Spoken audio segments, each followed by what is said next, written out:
రాష్ట్రంలో ఏర్పడినటువంటి కాంగ్రెస్ గవర్నమెంట్ ముఖ్యమంత్రి రేవంత్ రెడ్డి 200 రోజులు 7 నెలల పరిపాలన కొనసాగిస్తున్నప్పటికీ కూడా రైతులు ఆ రోజు తను పెట్టినటువంటి మేనిఫెస్టోలో 2 లక్షల రుణమాఫీ, అదేవిధంగా రైతులకు కౌలు రైతులకు 15,000 సంవత్సరానికి 15,000 రూపాయలు, మరియు కౌలు ఎవరైతే కూలీలు ఉన్నారో సంవత్సరానికి 12,000 రూపాయలు అని చెప్పి 200 రోజులు గడుస్తున్నప్పటికీ కూడా, ప్రభుత్వం వచ్చి గడుస్తున్నప్పుడు కూడా ఈ రుణమాఫీ చేస్తా అని ఎన్నో డొంకలు సమాధానాలు చెప్పుకుంటూ కాలం గడుపుతూ కాలయాపన చేస్తూ దానికి కమిటీలు వేస్తూ కాలయాపన చేస్తూ తప్పించుకొని సరైన రీతిలో తప్పించుకొని తిరుగుతున్నాడు.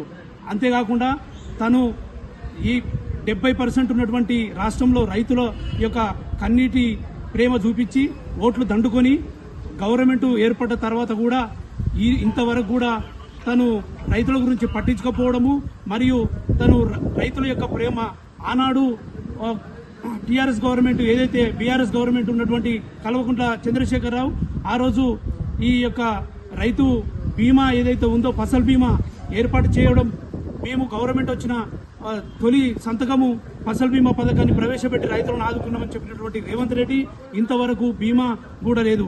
ఆ రోజు వర్షాలు పడి పంట నష్టమై అధికంగా వర్షాలు పడి పంటలు నష్టపోయారు. ఈరోజు వర్షాలు లేక తల్లడిల్లుతున్నటువంటి ఈ రేవంత్ రెడ్డి రాజ్యంలో ఇప్పటి వరకు కాలయాపన చేస్తూ తను ఉన్నటువంటి మంత్రులనే కాకుండా టీఆర్ఎస్లో ఉన్నటువంటి మంత్రులను చేర్పించుకున్నటువంటి వాళ్ళ యొక్క గవర్నమెంట్లో ఎమ్మెల్యేలను తన గవర్నమెంట్లో చేర్పించుకునే తపన తప్ప తను రైతులకు చేసింది ఏం లేదు. మీరు డెడ్ లైన్ పెట్టిరు 2 లక్షల రుణమాఫీ తక్షణమే అని రోజొక కథలు చెప్తున్నాడు. కానీ ఇప్పుడు డెడ్ లైన్ ఆగస్టు 15 వరకు అని అన్నాడు. మళ్ళీ నిన్నటి వరకు ₹1,00,000 రుణమాఫీ అంటున్నాడు. మేము ఏమైతే బీజేపీ పార్టీ రాష్ట్ర అధ్యక్షుడు మా జిల్లా అధ్యక్షుడు తరపున ఏదైతే మాకు ఆగస్టు 15 వరకు చేయలేదో మేము పెద్ద ఎత్తున ముట్టడించి మీకు కేసీఆర్ గవర్నమెంట్ ఉన్నటువంటి ఏ గతి అయితే పట్టిందో మీకు కూడా అదే గతి పడుతుంది. పెద్ద ఎత్తున రైతులను తీసుకొచ్చి పెద్ద ఎత్తున మేము స్తంభింపజేసి మీకు ఆ గవర్నమెంట్కి పట్టిన గతే పట్టిస్తాము.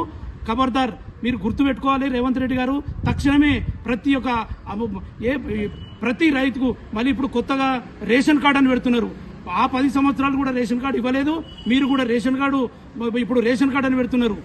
మేము ఏదైతే మా బీజేపీ తరఫున డిమాండ్ చేస్తున్నాము తక్షణమే నువ్వు అమలు చేయాలి, లేదంటే పెద్ద ఎత్తున ధర్నా చేసి మీ గవర్నమెంట్ను కూడా భ్రష్టు పట్టిస్తామని తెలియజేస్తున్నాము.